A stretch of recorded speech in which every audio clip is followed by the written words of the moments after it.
I feel very called to become a member of the Catholic Church. Love the Catholic Church. It's just the best place to be. From the studios of EWTN, this is Open Line. In North America, call toll-free 1-800-585-9396. That's 1-800-585-9396. Outside North America, call 1-205-271-2985. You can also send an email to openline@ewtn.com. You know, we have leash laws for producers in this state. You don't just leave the doors standing wide open to these producers' booths, young lady. I'll have you know. Welcome to a Tuesday edition of EWTN's Open Line. Barbara McGuigan is in the house. She will take your pro-life questions, and she'll talk about the culture of life as defined by our late Holy Father, John Paul, Saint now John Paul the Great. 1-800-585-9396 is our toll-free number. 1-800-585-9396. That's good anywhere in the United States and Canada.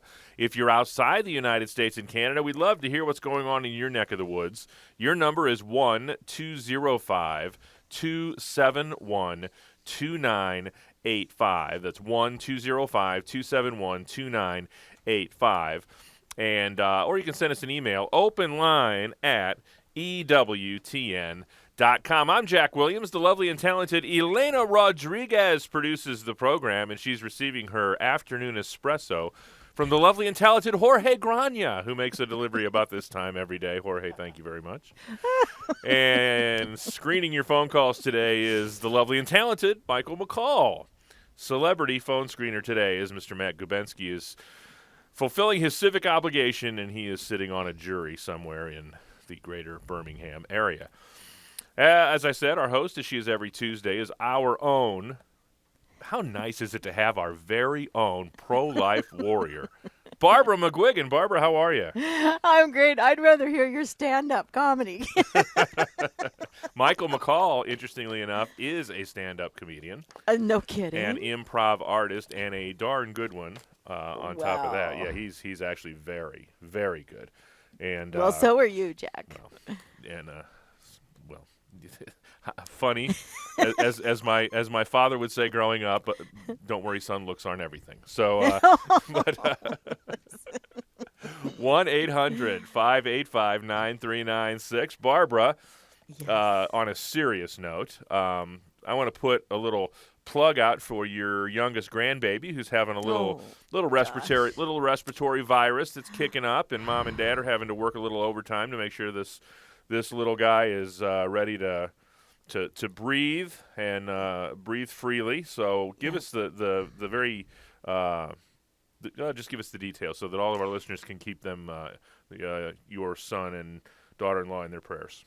It's a little girl. Thanks, I'm Jack. sorry. It's a little girl, first of all, Josephine Therese, after the Little Flower and St. Joseph, of course. And they've ruled out just this morning with the blood work that they did yesterday that it's not RSV, which thanks be to God, but they're concerned about pneumonia. So we'll be heading up after the show to help them out, in case she's admitted, especially. So, oh my goodness, she's only 6 months old, Jack. I mean, it's like a knife in your heart.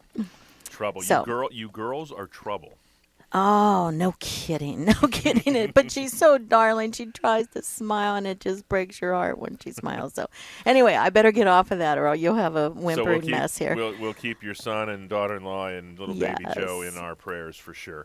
Oh, thank you so much. Now, on another front, we here at EWTN, on behalf of the Little Sisters of the Poor, have filed an amicus brief at the Supreme Court, and you wanted to talk about that a little bit. Yep. Once again, we talked about some briefs, amicus briefs last week. Now EWTN has filed a friend of the court brief with the Supreme Court asking them to strike down the Obamacare mandate requiring employer-sponsored health plans to provide coverage for contraception. We know the whole drill. Sterilization and abortion-inducing drugs. They filed the brief in support of the cases of the Little Sisters of the Poor and other religious plaintiffs, because there are more than a few, which are currently pending before the U.S. Supreme Court. And the great Michael Warsaw, our chairman and CEO for EWTN, said that the brief argues that the government's mandate and its subsequent, quote, accommodation scheme, I loved how he called it a scheme, seek to coerce EWTN and other religious organizations into violating our strongly held beliefs. He tells it, Jack. He said the Supreme Court needs to find the mandate to be unconstitutional. And then the brief further notes that the government seeks to, once again, coerce EWTN into, quote, complicity with wrongdoing.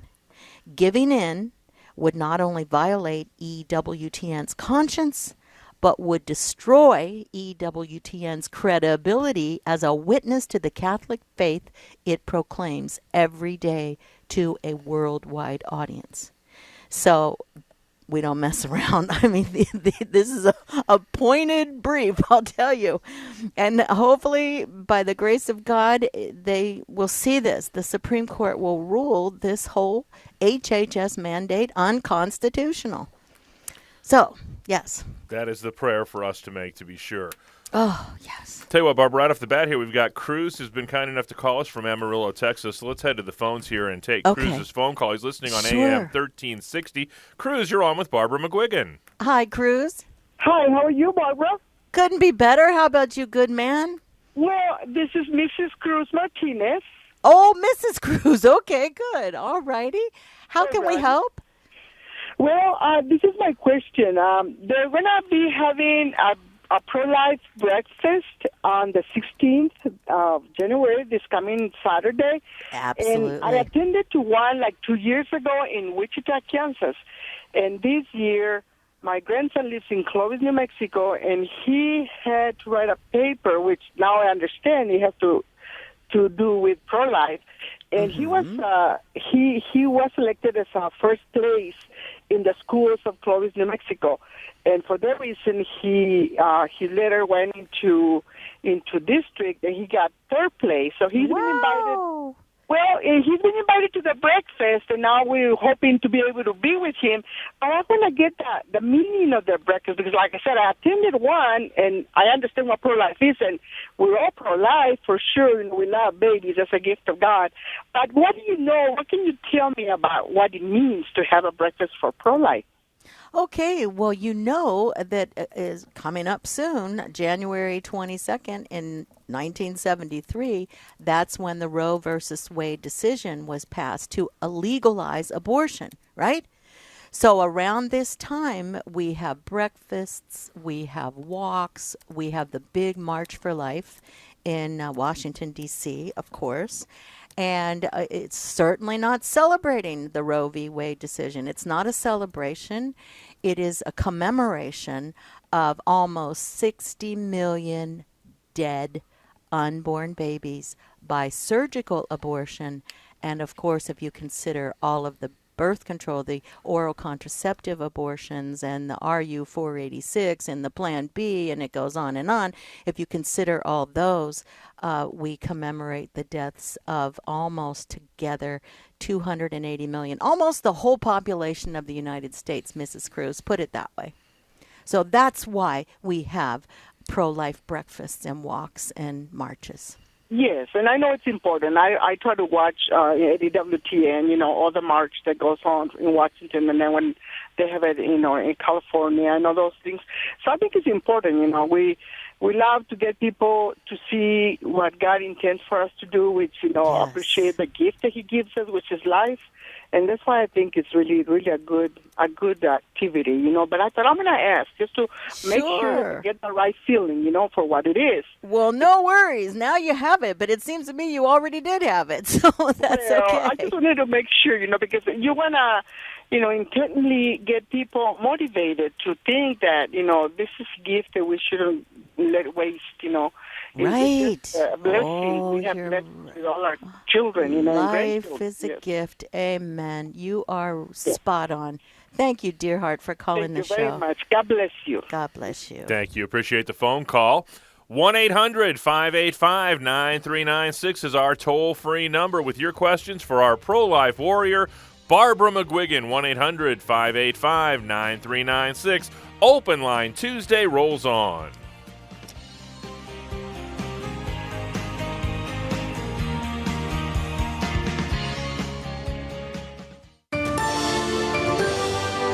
From EWTN News Nightly in Washington, D.C., I'm Brian Patrick with your EWTN News Link. The final State of the Union address from President Barack Obama is expected to take an optimistic tone.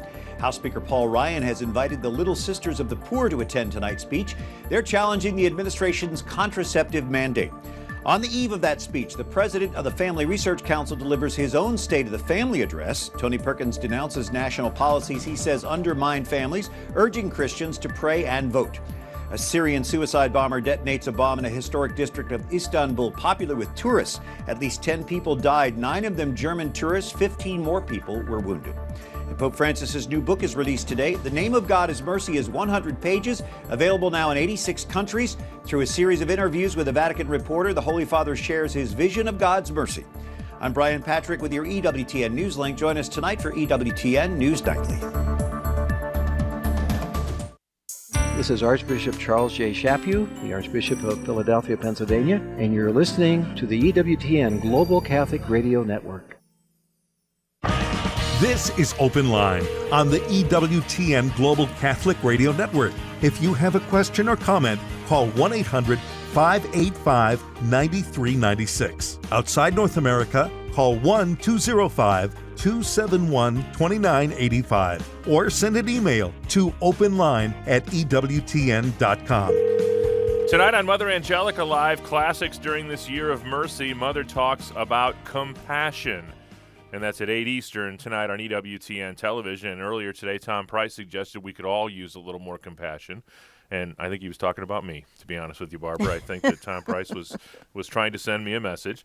But tomorrow night on EWTN Live with Father Mitch, Father Shannon Bouquet, the president of Human Life International, one of my heroes, will be on with Father Mitch during this week leading up to the March for Life. That's tomorrow at 8 Eastern on EWTN television. And Barbara, we have another one of my heroes on the phone. Mine too. Father Wade Menezes of the Fathers of Mercy is joining us now. And Father Wade, welcome to the program. Hi, Hey, Father thank you all. Wade. Hello, Hey, Barbara. great to Well, hear your voice. Well, thank you so much. I've got just one question for everybody over there. Are you guys working hard or just hardly working? Yes. The answer is yes. Yes, that's the best answer. You got all your bases covered that way. We try.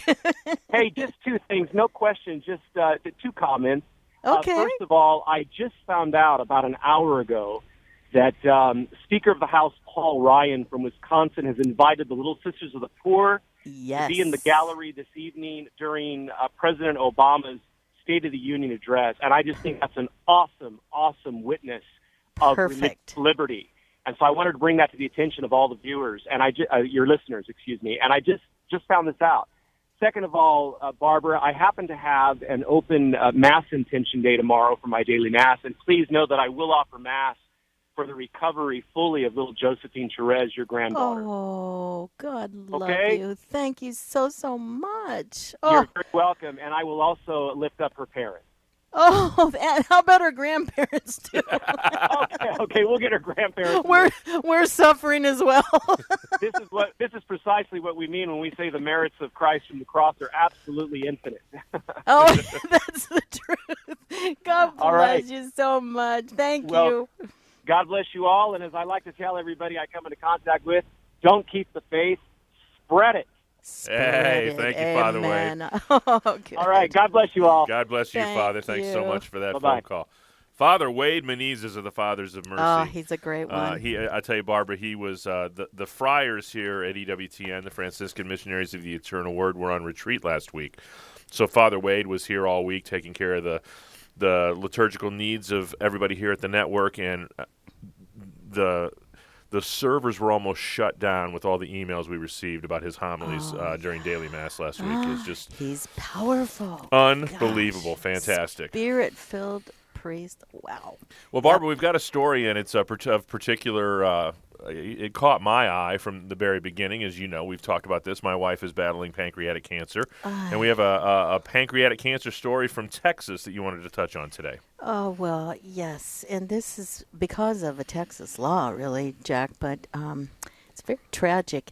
I've been following this case all along, but I haven't brought it up on the air because then the holidays came, and I didn't have any updates over the holidays. But on December 23rd, just 2 days before Christmas, a man by the name of Chris Dunn, he's an ex-deputy, ex-sheriff's deputy, and he died from presumed, though unconfirmed, pancreatic cancer.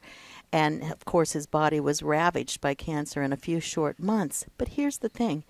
He was definitely terminal, okay? But he was not in the dying process, and he begged and pleaded to continue the essential elements that he was going to need, and that would have been, and which he had, was a feeding tube and a ventilator. He wanted it to be that way. He did not want to have anything pulled until God called him home. He was fully awake. He was cognizant, but couldn't speak because, of course, he had the feeding tube in his throat. And he literally begged to live. If you look at some of the videos about him, he would his hands were all, wired in with different feeds from different machines. But he would put his hands together like he was praying, begging to live. So now there could be a very significant factor in this. He was uninsured, and but it's such an extremely sad decision because basically what happened is under Texas law, and this Texas Advanced Directives Act of 1999 is the law. A hospital medical ethics committee can override a patient's or a family's wish for continued life-sustaining care. Now, they talk about life-sustaining. Note the term life-sustaining. Okay, so this case was not about unusually aggressive treatment that was being done in a futile effort to achieve a cure. This was about providing the care necessary to sustain the life of a terminally ill patient until he inevitably died. But in this instance, the essential elements of that care, the feeding tube and the ventilator, were pulled. Now, this is really a serious thing because it went to a committee. What he had was death by committee. It's not a situation in which doctors were up against the limits of medical technology. And, what I'm quoting from is a doctor who wrote this. Oh, my goodness, I'd love to meet this man. So anyone who wants to look this up, Philip Hawley, Hawley Jr., a doctor, is a hospice physician and a former assistant professor of clinical pediatrics at University of Southern California Keck School of Medicine. So this is who wrote this for the Witherspoon Institute. But he really hits the nail on the head, because he said that what the hospital did was appoint one of their own designee, I'm not quite sure how you pronounce that word, as the patient's legal guardian so that they could end his life, this man's life. I mean, like he says, it's difficult to imagine a more malevolent perversion of the word guardian.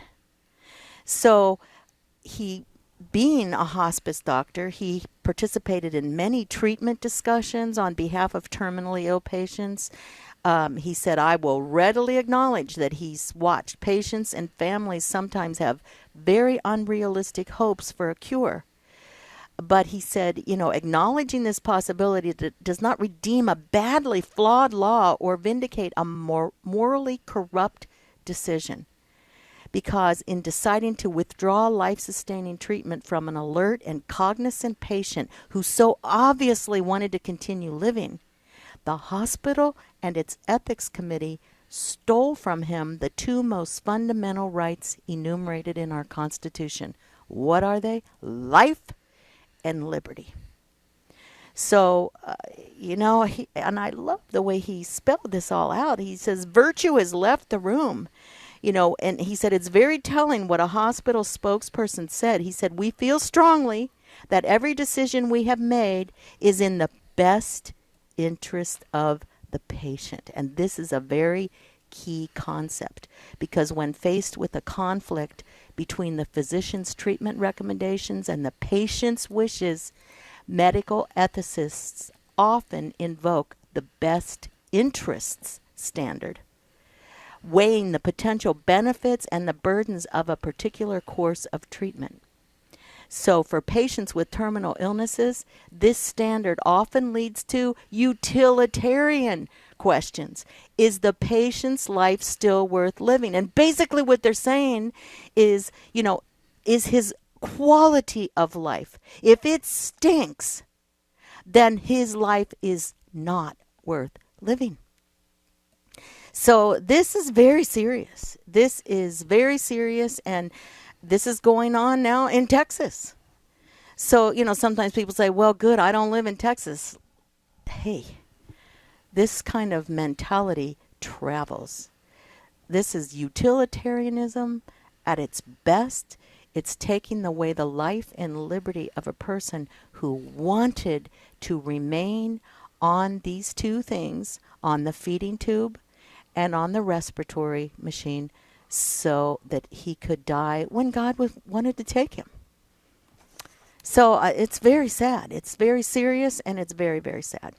1-800-585-9396. That's our toll-free number. It's good anywhere in the United States and Canada. 1-800-585-9396. If you're outside the United States and Canada, we'll put you straight to the front of the line at 1-205-271-2985. That's 1-205-271-2985. Or you can send us an email, openline@EWTN.com. Last week we talked about a lawsuit in Redding, California, Barbara, and I think you have an update on that. Yes, I do, and this is a good one. This is a positive thing. A San Francisco Superior Court judge denied a motion last Tuesday, brought by the American Civil Liberties Union, the ACLU, against the Catholic-affiliated medical group Dignity Health. Remember, this was the case where the woman who wanted a sterilization procedure, a tubal ligation, right? She and a group of doctors, because the hospital, Mercy Medical Center, said, sorry, we don't do tubal ligations here. It's a form of sterilization. And, of course, we don't do this on religious principles. And so she and a group of doctors, I was wondering how this was going to work. They wanted a restraining order against the hospital. I guess that was part of the lawsuit. They wanted a restraining order against the hospital, the Catholic hospital, so the doctor could perform her sterilization procedure. So what happened was that this Superior Court judge in San Francisco said, nope, you can't do this. And so the hospital won. But, of course, what they're saying is, because they denied this motion, the ACLU plans to file a new motion and expects to be back in court sometime next week. I know. It's not going to stop. See? I mean, I don't want them to think that, like Father Wade thinks we're having fun, and we are. But I don't want people to think we're trying to make everyone miserable on Open Line Tuesday. But like I say, ignorance isn't bliss. No, and listen, it's important. And Barbara, I was reminded of Martin Niemöller's quote, the former Protestant pastor from the Holocaust era. And he talked about, first they came for the socialists, and I did not speak out because I was not a socialist. Yep. Then they came for the trade unionists, and I did not speak out because I was not a trade unionist. Yep. Then they came for the Jews, and I did not speak out because I was not a Jew.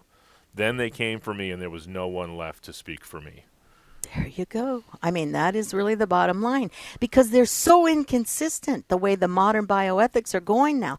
On the one hand, if you want to end your chronic suffering or deal with the terminal illness by committing suicide, oh, hey, you've got so many people on your side that are against the whole, they are for the utilitarian ethic, basically. And it's all about the quality of life. If you don't like your quality of life, we will help you commit suicide. But wait a minute, if you choose to continue living like this man, Chris Dunn, in spite of his suffering or his terminal diagnosis, these same ethicists brush aside this notion and say, hey, sorry, buddy, we're going to have a committee tell you that your life stinks and that you need to die. Open Line Tuesday continues with our pro-life warrior, Barbara McGuigan.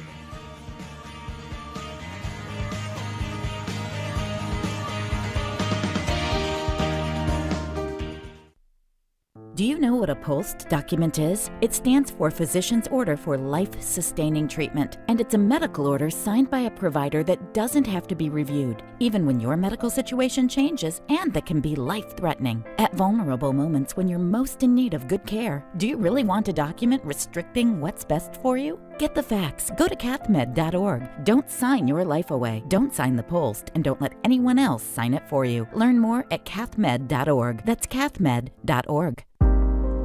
From the archives, this is the wisdom of Mother Angelica. Is your life so fast that you cannot see a sunrise or a sunset or pass one of these places in the country that have all kinds of little flowers?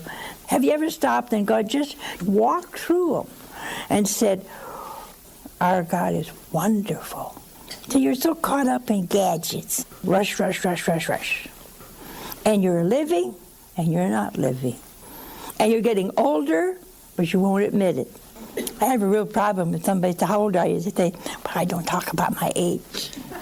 Well, if you let me guess, it's going to be worse.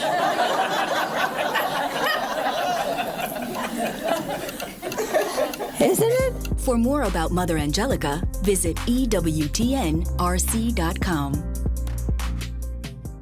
For a complete list of the EWTN Global Catholic Radio Network AM and FM stations across America, go to EWTN.com. Look for the radio pull-down menu and select AM/FM stations. The list is updated regularly, so visit often. Again, go to EWTN.com. Look for the radio pull-down menu and select AM/FM stations. Also at EWTN.com, you'll find out how to listen to us on the web, on shortwave, and in some countries on satellite. You'll find it all on EWTN.com. Thank you for listening to EWTN Radio. This is Open Line on the EWTN Global Catholic Radio Network. If you have a question or comment, call 1-800-585-9396. Outside North America, call 1-205-271-2985 or send an email to openline@EWTN.com. EWTN programming is heard on great stations around the United States, like 1230 a.m. in Pensacola, Florida, 690 a.m., the mighty 690 in New Orleans, Louisiana, and 970 a.m. in Spokane, Washington. One line open, well, now no lines open. The number's 1-800-585-9396. If you get a busy signal, keep trying. We'll get to as many of you as we can by the end of the hour. Next up is Chris in Ohio, listening on AM 820. Chris, thanks for holding. You're on with Barbara. Hi, Chris. Hey, hi there. Hey, just a recent situation that my family faced. My mother passed away a week ago, Saturday. Oh, sorry. And she had dealt with a disease called progressive supranuclear palsy for a long time. It's like ALS and Parkinson's kind of mixed together. She had to have emergency gallbladder surgery and a lung collapsed. She'd been in a very weakened state, and they had put a vent tube in, took it out. The lung collapsed. 24 hours later, they put the vent tube back in. So my father and I were really sort of, saddled with the decision to decide, should they do a trach to vent her neck. And my mother decided that she didn't want that through her response. Yeah. Well, afterward, they decided not to continue with her feeding tube as well. And in the distress of everything, it was frustrating, but, my father and I, looking back now I'm Catholic, just became Catholic. My parents were not. And there's just sort of these uneasy, guilt feelings that we have should we have said more? Would the food have done anything for her? And things like that. And so, just a little bit of counsel maybe. I don't know if there's anything that we could have done differently to demand more. She was in an ICU unit, and, just dealing with that end-of-life situation where she decided that she did not want a ventilator because the disease was very close to killing her. She found out, a year or so ahead, before that this disease would end her life. It would paralyze her breathing and things like that. And so, just dealing with that my father still kind of bubbles up with these anger of, why did they take the feeding tube out? Why did they take that away from her? Did she sort of indicate to them, possibly privately, that she wanted it? Because it is, in a sense, it would be extraordinary in her case if she didn't want to have the feeding tube. If she was in the dying process, would she basically, when they removed the ventilator, she could easily be put right into the fast track for the dying process, yes? Well, and that's really what it was, is the fact that she didn't want the ventilation, but she did, they had a feeding tube in while the ventilator was in, and when they took the ventilator out, they took the feeding tube out as well. And so that, and she didn't indicate that she wanted the feeding tube out, because at that point she couldn't speak. She was just answering through, just mouthing or squeezing by hand at that point, because they'd had her sedated for a couple of days. But she was cognizant. We were asking questions for different types of squeeze answers, and she was responsive to all of those. Mm-hmm. And so, it's just, I guess, just kind of feeling that sense of, should we have pushed more? Why would they take the feeding tube out? And that's just things that, trying to comfort my dad and things like that, just not understanding. I don't know. I don't know what you could accomplish by beating your breasts over this now. It's almost like it's too bad that he can't, and possibly he could. He's not Catholic, as you said, but maybe you could take him and you could discuss this whole issue with the priest, because your motive, your intent there was not to have the feeding tube removed, and suddenly there it was. Were you there when the process was taking place? Yes. Yeah. Okay. Wow. Well, maybe they thought since you didn't want a ventilator, you didn't want to have the food going in as well. Yeah. And he even asked the question of the head nurse, why aren't you putting the feeding tube back in? And there wasn't a good answer. Mm-hmm. They would have just kind of shrugged their shoulder. And so. But your motive was not to do that. I mean, that you probably weren't fully aware of what you were upset, and you didn't know what exactly was happening. God knows your heart. That's the main thing. He knows our hearts, and he knows, but I can imagine how quickly that probably happened. Yeah. So, it was very quick. Why don't you talk to a good holy priest and just talk to him and run this by him, because I think he will look at your motive as well. It certainly wasn't to do that, and after it quickly happened and your dad even brought it up, they weren't even going to consider anything else. Did she die? Right. How long did she die after that then? She was transferred to basically comfort care on Thursday and passed away on Saturday. Okay, so it was quick. It was kind of a near-death thing. Yeah, anyway, because she had a collapsed lung. Yeah, God love her. So she couldn't breathe, really. Yeah. Oh, gosh. Well, I'm very sorry, Chris. But I do think that the priest will also look at your motives in this case. It will. It certainly wasn't to hasten her death, that's for sure. That wasn't your intention, put it that way. All right. God bless you, good man. I appreciate the topic of conversation today. Of course. It's very helpful. Thank you. All right. God bless you. God bless you. Bye-bye. Next stop for us is the great state of Maryland, the land of our Blessed Mother. Elizabeth is in Maryland, listening on Sirius XM Channel 130. Elizabeth, what's your question today for Barbara? Hi, Elizabeth. Yes. Hi, Barbara. I'm wondering about a case that I read of this week that is the Texas case pending before the Supreme Court relating to abortion providers needing to have admitting privileges at hospitals. And there was an amicus brief that's being filed with the court by 113 women attorneys who have had abortions. And I'm wondering whether the pro-life community will be filing briefs as well. I'm a retired attorney myself and went to law school when I was 40, and I had children who were 16 and 14 and 2 at the time. That was hard. I but bet it was. You know, it was not impossible, and I knew other women in the practice during my years of practice who would be buying diapers at midnight or whatever it took. But I'm just so I don't know what the word is, heartsick and angry, and that this is being held up as being a real reason to trade a life for material success. And I'm wondering what the pro-life community is planning to do. Oh, I'm sure they're working on this, Elizabeth. This has been going on for a while. Isn't it the case where every abortionist has to be at least within 30 miles? Am I right on that? 30 miles from a hospital? I don't know if there's a distance. I think that. There is. It's something they have to be able to get there within 15, 30 minutes, something like that. And it's been going on a while, and it really is to save the mother's life too.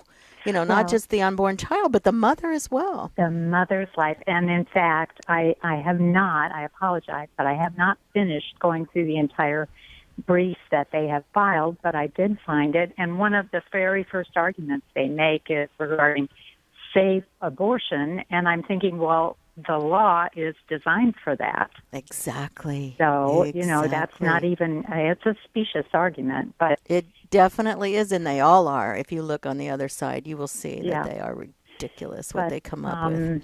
If there's anyone gathering facts or who, said, I'm I would from the practice, but sure. But you're interested in it. I would first, I think, call your pro-life. Let's see, the diocesan pro-life organization there within your diocese in Texas, and I'm sure they know about this law because if I've heard about it and it's been going on, as I say, a while.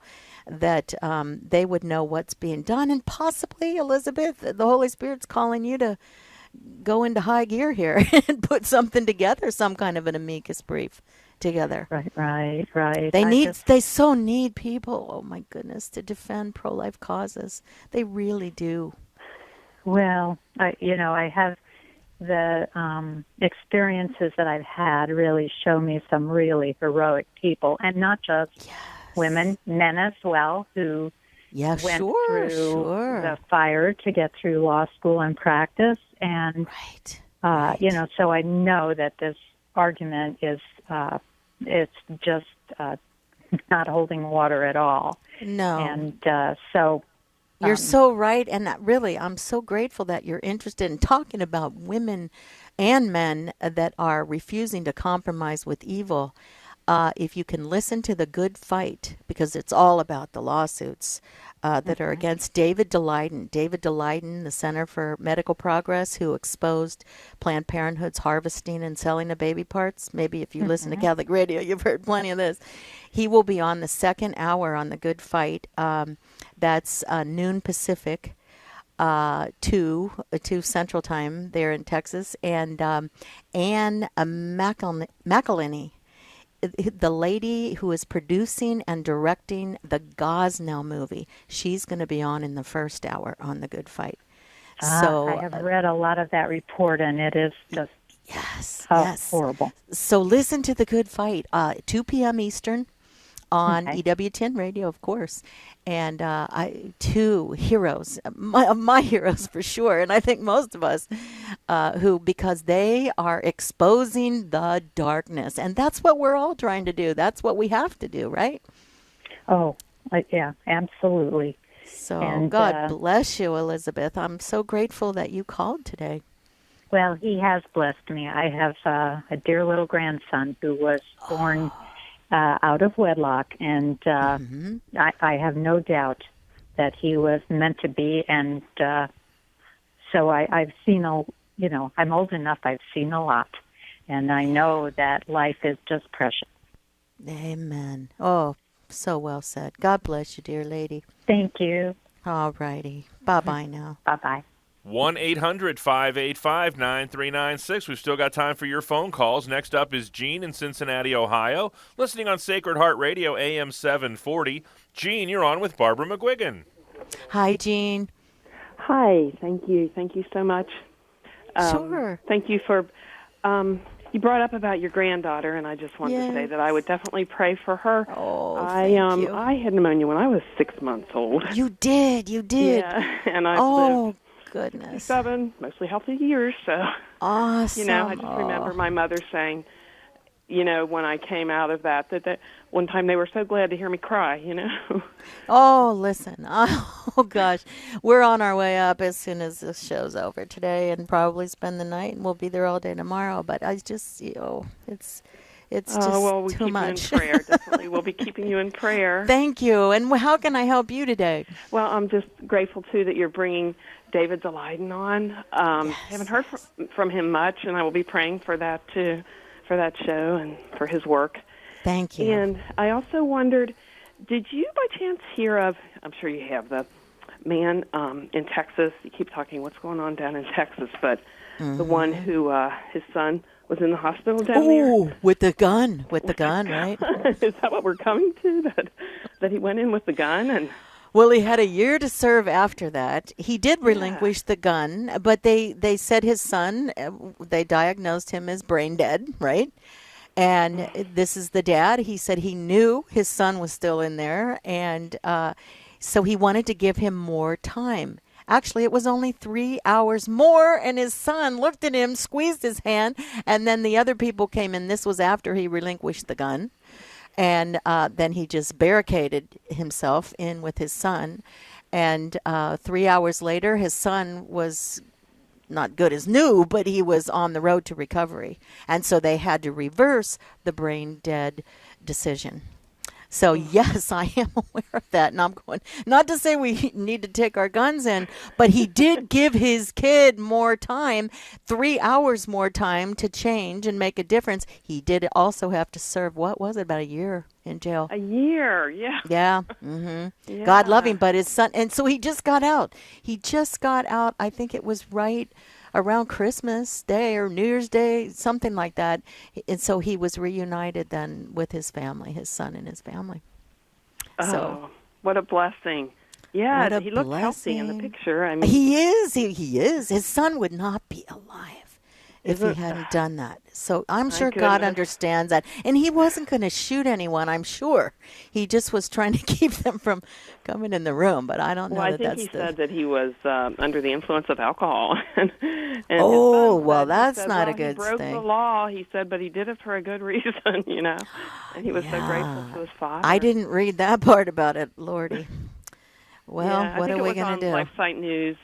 At least his son's still alive, and it all came out well, and it wasn't his intention. He did it.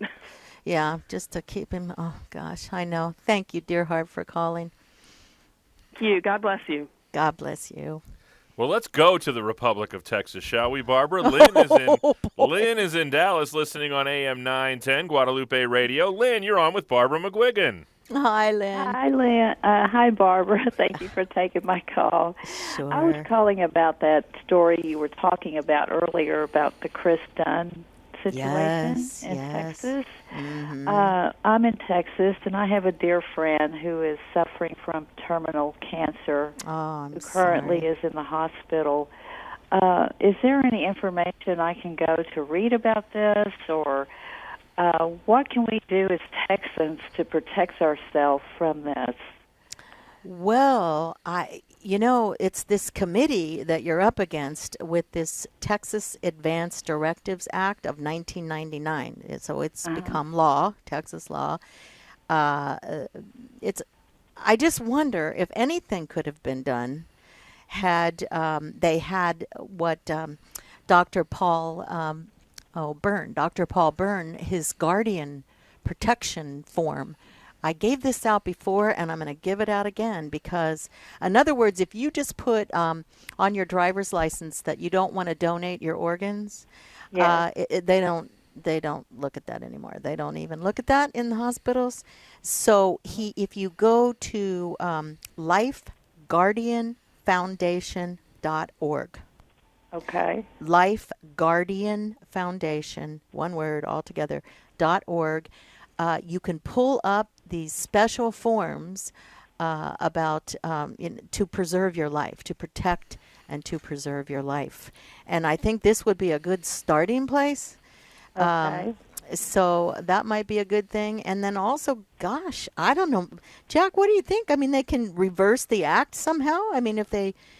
it's something that would have to come up before their the House and the Senate there in Texas, right? Sure, yeah. Of course, yeah. So I don't know what else you can do. I just don't know. Pray but go on this lifeguardianfoundation.org because maybe they would honor this. I can't say. I'd at least find out if they would honor it. That's for sure. Right. Okay. Well, I'll do that, Barbara. Thank you for your information. You're so welcome. God bless you. Thank you, Lynn. Appreciate the phone call. We still got time to talk to you at 1-800-585-9396. That's the number Ann used in the great state of Virginia. She's listening on AM 1160. Ann, you're on with Barbara McGuigan. Hi, Ann. Hi, Barbara. Thank you for having me. I just wanted to mention I'm a registered dietitian. They're the main people that deal with the sick in our hospitals in America. And I've been doing that for 31 years all over the country, Georgetown, UCLA, Cedar Sinai, Mount Sinai. And there's been a huge change in the last 5 years ethically. And some of my friends who are not all Catholic, but our dietitians have noticed it as well. And it's this, what you're describing today on your show. And I wanted to empower people that the healthcare profession does do what you ask quite often if you are firm. And one very good way of speaking is to say, I am a Catholic. Because we do honor people's religious beliefs, believe it or not, in most cases. And if Catholics are to feed and hydrate until natural death, that is a very beautiful and true statement. And I'd encourage people, because many people that call, I can hear, that this is very difficult. Yes. There is a very beautiful ethics program that you can communicate with, and it's National Catholic Bioethics Center. Oh, and sure, it's the NCBC. You guys probably know that, but when it comes to these type of issues in particular, when they get very delicate, if you email them, they will email you back in one day, and they have been great help to many of my patients. But for Catholics at least, we need to be empowering ourselves and saying, we're Catholic, and Catholics feed and hydrate until natural death. And hospice is sometimes is bullying a little bit right now. 5 years ago, 10 years ago, this isn't the same hospice. And I live near Maryland, went to conferences at Hopkins, and during those conferences they said how, archaic the Catholic belief is to do that. That is not archaic, and it is still the principles of the Catholic Church to feed and hydrate till natural death.